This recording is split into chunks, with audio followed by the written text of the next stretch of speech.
mereka jadi kecapean. Nah di sini mereka ini udah mulai ngerasa lelah nih, wak, kaki mereka udah pegal-pegal, napas mereka udah ngos-ngosan, dan suasana hutan juga makin gelap gara-gara ada kabut tipis yang udah mulai turun ya kan. Nah dalam kondisi ini Arif bilang kalau nanti ketemu tanah yang landai kita ngecamp aja lah, yuk lanjut ke puncaknya besok pagi aja, katanya. Dah semua pun setuju nih, mereka memang sama-sama udah capek kan, wak. Tapi di tengah rasa lelah dan kecapean mereka itu, Tiara malah tiba-tiba lari kecil, wak. Lari-lari kecil sambil ketawa macam anak kecil. Meli nengok, dia sempat ngebatin, ini kok energi anak ini nggak habis-habis sih. Tapi mungkin karena waktu itu kami tuh memang lagi fokus buat nyari tempat istirahat, jadi nggak ada yang curiga tuh sama ulahnya si Tiara. Nggak ada yang nanya lebih lanjut sama Tiara, kok ngapa nih? Nggak ada, emang lagi capek semua Nat. Dan jalan lagi sekitar 1 jam kemudian mereka baru tuh menemukan ada lahan yang agak landai, dan mereka pun segeralah naruh tas-tas mereka di sana dan mulai mendirikan tenda sama-sama. Nah pas lagi sibuk-sibuk bikin tenda ini, si Meli baru ngeh, kok tas kita cuma 4? Tadi bukannya 5. Waktu dicek rupanya tasnya si Tiara nggak ada, wak.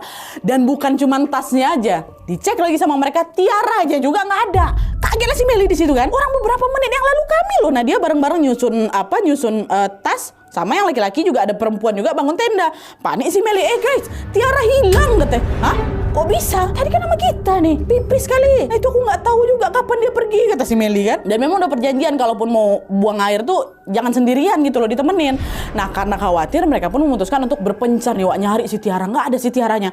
Meli sama si Reno masuk ke dalam hutan, sementara si Devi sama Arif ke arah sebaliknya ya kan.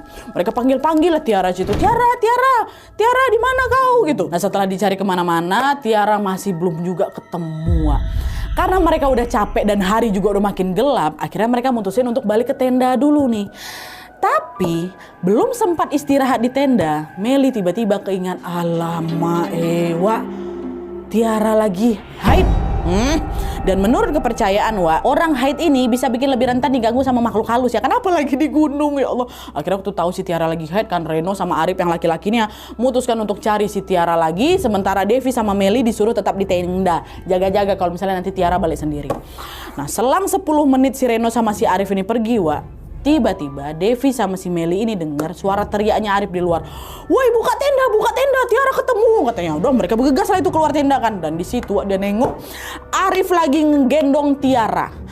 Tapi yang bikin aku shock, Nadia, dia ngelihat wajahnya si Tiara udah pucat kali waktu digendong, dan tubuhnya, badannya itu cuma dibalut sarung aja, wak. Sarung. Dia nggak pakai baju. Astagfirullah. Arif, Reno, Tiara kenapa? Nah disitulah si Arif ini cerita kalau dia sama si Reno ini, wak, ketemuin Tiara di hutan yang lokasinya memang agak ke atas ya.